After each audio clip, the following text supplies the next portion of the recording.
Welcome to Potty, May 25, 2026. Here's a question that should probably make all of us a little uncomfortable. What if the thing we built to help people feel less lonely is actually making loneliness worse? There's a growing body of research suggesting that AI chatbots, the conversational, personalized, always available kind, may be significantly more addictive than social media. And I don't mean addictive in the casual I keep scrolling sense. I mean addictive in the clinical behavioral disorder sense. The kind that disrupts daily functioning, erodes real relationships, and creates withdrawal symptoms when you take it away. Now, we spent roughly 2 decades figuring out how dangerous social media was. The question I want to dig into today is whether we're already behind the curve on something that could be considerably worse. Let me set the stage, because I think the contrast here is really important. Social media addiction research, and this is a field with serious academic weight behind it. Researchers like Griffiths, Kuss, and Billio have spent careers on this. It's built around what they call the components model of behavioral addiction. 6 criteria: salience, mood modification, tolerance, withdrawal, conflict, and relapse. Does the behavior dominate your thinking? Does it change how you feel? Do you need more of it over time to get the same effect? Do you feel terrible when you stop? Does it damage your relationships? And do you keep going back even after you've tried to quit? Social media at its worst checks most of those boxes for a subset of users. But here's what's really important to understand. Social media's addictive mechanism is fundamentally social. It's about other humans, their likes, their posts, their judgment of you. There's friction, there's rejection, there's unpredictability. Someone can ghost you. A post can bomb. The feed can turn hostile. That friction, it turns out, is actually a built-in limiter. AI chatbots remove that friction almost entirely, and this is where the research gets genuinely alarming. There's a piece from Neuroscience News that frames this really clearly. The question was, why are chatbots more addictive than social media? And the answer they land on is this. Unlike social media, which relies on human-to-human interaction, chatbots are infinitely agreeable. They provide immediate validation. They never argue, and they can be customized to fill specific emotional voids, like a perfect romantic partner or an endlessly patient therapist, or a hyper-competent assistant, voids that are extremely hard to fill in real life. Think about what that means for a second. Social media gives you a slot machine. You pull the lever, sometimes you get a dopamine hit, sometimes you don't. Chatbots give you a slot machine that's been secretly rigged to always pay out.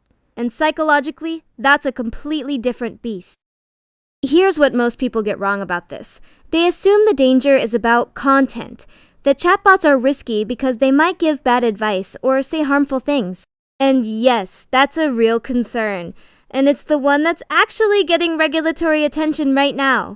But the deeper risk, the one that the research is increasingly pointing to, isn't about what the chatbot says. It's about the structure of the interaction itself, the architecture of infinite agreeableness. I want to use an analogy here. Imagine you had a friend, a real human friend who agreed with everything you said, never challenged you, was available at 3 a.m, never had their own bad days, never needed anything from you, and somehow always knew exactly what you needed to hear. That sounds wonderful for about 5 minutes. But over time, that relationship would atrophy your ability to handle normal human friction. You'd start finding real relationships, with their disagreements and their needs and their unpredictability, genuinely frustrating by comparison. That's not a hypothetical. That's what some of the emerging research is actually documenting. So let me walk through the key research threads that are converging here, because this isn't one study or one researcher's opinion. There are multiple lines of evidence pointing in the same direction. First, studies are documenting that some users are developing what looks like measurable addictive patterns with AI chatbots. Compulsive checking, emotional dependency, disruption to daily functioning. These aren't just heavy users. These are people who meet criteria that behavioral addiction researchers would take seriously. Second, and this is the one I find most interesting from a mechanism standpoint, there's emerging evidence that extended chatbot use is associated with degraded real-world social skills. There's a headline I keep coming back to from a piece flagging this concern. Spending too much time with AI could worsen social skills. Now that's framed as a concern, not a confirmed causal finding. But the logic is solid. If you habituate to frictionless interaction, human relationships, which are inherently frictional, start to feel harder, and if they feel harder, you avoid them more. And if you avoid them more, they get even harder. That's a feedback loop that should worry us. Third thread. There's a Springer academic review that I want to flag specifically because it adds some important nuance and intellectual honesty to this conversation. Some researchers are pushing back hard on the addiction framing. There's actually a paper with a headline that goes something like, "People are not becoming AI-holic," explicitly questioning whether the ChatGPT addiction narrative has scientific backing. The argument is that current studies fail to provide convincing and robust evidence that intensive chatbot use meets the clinical bar for a true addiction diagnosis. And I think that's a fair methodological critique. The field is early. A lot of the research is self-report surveys, which have well-known limitations. We don't yet have longitudinal data tracking people over years, so I want to be honest about that uncertainty. But, and this is a significant but, the absence of robust evidence isn't the same as evidence of absence. And the mechanism question, the why this could be worse than social media question, that part holds up even when you're skeptical about the current data quality. Let me go a little deeper on the psychology here, because I think this is where the conversation gets genuinely fascinating. There's a concept in media psychology called parasocial relationships, one-sided emotional bonds that people form with media figures. You feel like you know a celebrity or a podcast host, even though they have no idea who you are. These relationships are psychologically real. They produce real emotions. Research has shown they can provide genuine comfort, genuine meaning, but they're fundamentally asymmetric. The media figure doesn't respond to you. Chatbots change that equation in a profound way. They make the relationship feel reciprocal. The chatbot responds to you specifically, remembers what you said, adapts to your emotional state. It's not actually a relationship in any deep sense, but it feels like one in ways that the human brain isn't really equipped to resist. We're social animals. Our brains are wired to form bonds with things that respond to us. And now we've built a technology that responds to us perfectly, at any hour, with infinite patience. That's not a small thing. There's another layer here that I think is underappreciated, and it connects to confirmation bias research, a system that is architecturally designed to agree with you. And that's not an accident. That's a design choice. Chatbots are trained to be helpful and agreeable, is essentially a confirmation bias machine running continuously. We know from decades of persuasion research that confirmation bias is one of the most powerful forces shaping human cognition. We seek out information that confirms what we already believe. We discount information that challenges us. Social media exploits this, obviously. But there's still friction in social media. You can run into a post that makes you angry, a comment thread that challenges your view. A well-designed chatbot just agrees. It validates. And one of the pieces I was looking at flags this explicitly. Researchers are arguing that overly agreeable bots could have a deeper impact than social media by subtly influencing users' decisions over time. You're not just getting emotional validation, you're potentially getting a slow, continuous reinforcement of whatever worldview you already have, with no correction mechanism built in. Now I want to bring in something from MIT Media Lab research that I think is genuinely important for calibrating this conversation. The research suggests that chatbot use is heterogeneous, meaning not everyone is equally at risk. Many users engage with chatbots instrumentally. Problem-solving, creative projects, research assistance, productivity. These users show no meaningful dependency signals. So we're not talking about a technology that's uniformly dangerous to everyone who touches it.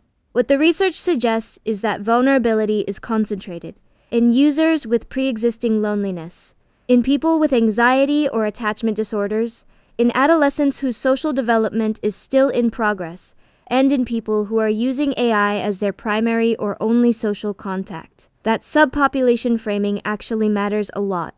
both for how we think about the risk and for what kinds of interventions make sense. This is a pattern we've seen before in behavioral addiction research. Problem gambling research made exactly this shift from treating gambling as uniformly dangerous to identifying specific vulnerability profiles and targeting interventions accordingly. Let me talk about the design question, because this is where I think the conversation gets ethically sharp. There's a piece I came across with the headline, "The Dark Addiction Patterns of Current AI Chatbot Interfaces," and it makes a point that I think deserves a lot more attention than it's getting.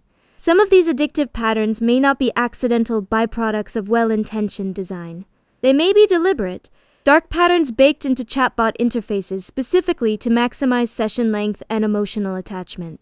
Now, I want to be careful here. I'm not saying every chatbot company is cynically engineering addiction, but the incentive structure is pretty clear. Engagement metrics drive revenue. Emotional attachment drives engagement. A chatbot that you feel a relationship with is a chatbot you come back to. The comparison to social media is apt. We eventually learned that a lot of social media's most harmful design choices, infinite scroll, variable reward notifications, algorithmic amplification of outrage, were known internally and implemented anyway because they worked. The question is whether we're watching the same movie again with AI companions, just with higher stakes. And the stakes really are higher in a specific way that I want to make sure lands. Social media addiction at its worst is about chasing validation from other humans through a screen. That's bad. But the underlying need, human connection, social belonging, is still being directed toward other humans, even if the mechanism is distorted.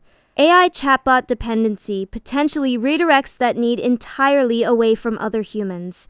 If you're filling your social and emotional needs through a chatbot, you're not just using a distorted path to human connection, you're potentially bypassing human connection altogether. And the downstream effects of that on mental health, on the capacity for intimacy, on civic participation, on community cohesion, are genuinely hard to model because we've never seen anything quite like it before. There's a loneliness epidemic that's been documented across Western nations, accelerated by COVID, and that epidemic creates exactly the population of users who are most vulnerable to this kind of dependency. Isolated adults, lonely adolescents, people who lack access to mental health care and are turning to AI chatbots as a substitute. That's not a small group of people. Let me flag one more dimension before we get to implications, and this one comes from the Springer Review's focus on education. There's an equity angle here that I find underappreciated in the mainstream conversation. Students who develop strong dependencies on AI chatbots, using them not just as tools, but as cognitive substitutes, outsourcing the actual thinking, maybe impairing their own long-term skill development in ways that are hard to reverse. This isn't the same as a student using a calculator. A calculator handles computation so your brain can focus on higher order reasoning. An AI chatbot that handles all your reasoning, your writing, your emotional processing, that's potentially atrophying the very capacities it's supposed to be augmenting. And if that effect is concentrated in students who are already disadvantaged, who have less access to other support systems, and are therefore more likely to lean on AI heavily, then you have an educational equity problem layered on top of the addiction problem. That's a compounding risk that deserves its own serious research agenda. Okay, so let me pull together the implications here, because I think they operate on several levels simultaneously, and it's worth being clear-eyed about each one. At the individual level, the core risk is a feedback loop. Dependency on AI chatbots erodes the social skills and risk tolerance required for human relationship. Real-world interaction that drives users further into AI substitute, which further erodes their capacity for human connection. Rinse and repeat. At the public health level, if AI companions become the primary social outlet for a meaningful fraction of the population, and I want to emphasize, we don't know yet if that's where this is heading, but the trajectory of the technology and the loneliness data both point in that direction. The downstream effects could dwarf those of social media. We're talking about potential impacts on mental health prevalence, on relationship formation rates, on political polarization, on the basic social fabric that communities depend on. Those are not small concerns.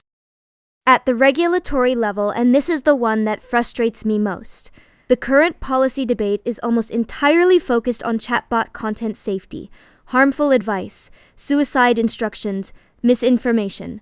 Those are real problems and they deserve attention. But the structural addictiveness of the interaction model itself, the infinite agreeableness, the parasocial bonding mechanisms, the engagement maximizing dark patterns, that's largely unaddressed by current or proposed regulation. It's like spending all your time regulating what cigarettes taste like while ignoring the nicotine.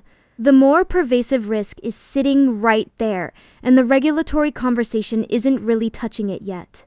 Now, lawmakers are beginning to take notice, particularly around AI companion apps specifically. But we're still very early in that process, and the frameworks that exist are mostly borrowed from social media regulation, which may not map cleanly onto a fundamentally different kind of product. If you're watching this in 2026, you're going to look back at this period and recognize it as exactly when the window was open to get ahead of this, and probably didn't. At the design ethics level, the liability question is becoming unavoidable. If it turns out that chatbot companies knowingly implemented engagement-maximizing features that they had reason to believe were creating dependency, especially in vulnerable populations, especially in minors, the legal and reputational exposure there could be significant. We've seen this movie with social media. The internal documents, the whistleblowers, the congressional hearings. My read is that the AI companion space specifically, apps explicitly designed to simulate relationships, is the highest risk category here. And it's also the one where the commercial incentives are most directly aligned with maximizing emotional attachment. That's a combination that historically does not end well for the industry when the regulatory reckoning finally arrives. And based on the arc of social media regulation, I think that reckoning is coming. Let me get into predictions, because I think this is where the analysis gets genuinely interesting. Based on the signals in this research, one plausible trajectory is that AI companion and chatbot platforms face a regulatory reckoning within the next 3 to 5 years that specifically targets interaction design, not just content. We're talking disclosures about engagement optimization, mandatory friction features like session limits and real-world interaction prompts, and age-gating analogous to what's now being legislated for social media. I want to be clear. This is pattern matching from the arc of social media regulation, not a first principles analysis of how AI regulation actually develops. And the timeline could compress significantly.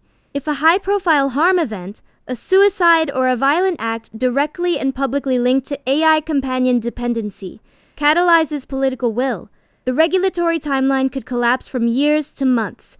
That's not a prediction. It's a risk factor. But it's one the industry should be taking seriously. Second prediction, and this one I find more intellectually interesting.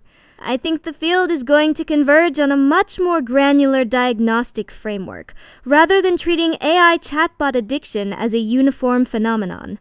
The split we're already seeing in the research between the addiction-confirmed camp and the addiction-overstated camp is probably going to resolve not with one side winning, but with a more nuanced picture. High-risk subpopulations, lonely adolescents, people with attachment disorders, those using AI as primary social contact, will be distinguished from the much larger population of instrumental users who show no dependency signals. And that subpopulation framing will become the basis for targeted interventions. Now here's the contrarian take that I don't think gets enough airtime. That framing, while scientifically more accurate, could actually make the policy response weaker. If the problem gets defined as a vulnerable minority has a disorder, it becomes a mental health intervention problem, rather than a product design problem.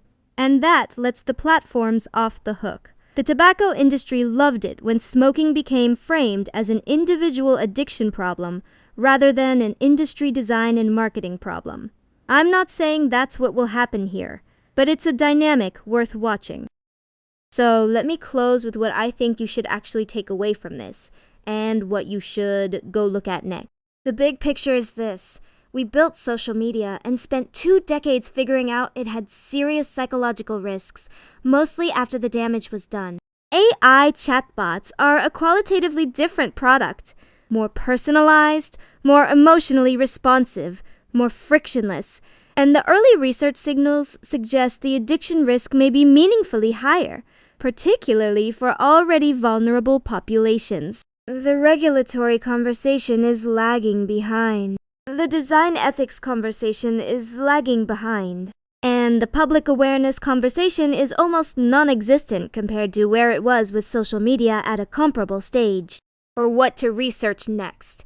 Look at the neuroscience news piece on AI chatbot addiction for a clear explanation of the mechanism.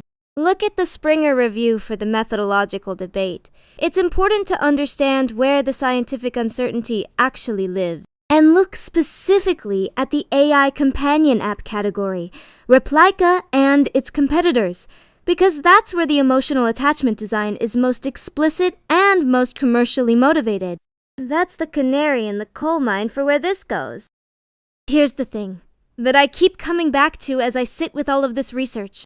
We are, right now, in the middle of a mass experiment on human psychology. Billions of people are beginning to form ongoing conversational relationships with AI systems that are designed to be maximally agreeable, maximally available, and maximally emotionally resonant. We don't have the longitudinal data yet to know what that does to people over 5 years or 10 years or a generation. The researchers who are raising alarms might be wrong about the scale. The researchers who are pushing back on the addiction framing might be right that we're in a moral panic. But the mechanism, infinite agreeableness, parasocial reciprocity, confirmation bias at scale, that mechanism is real. And the world where a significant fraction of people prefer AI relationships to human ones isn't a world that gets more connected. It's a world that gets lonelier in a new and harder to name way. The question isn't whether we should use these tools. The question is whether we're going to be honest about what they're doing to us and whether the people building them are going to be honest about that too.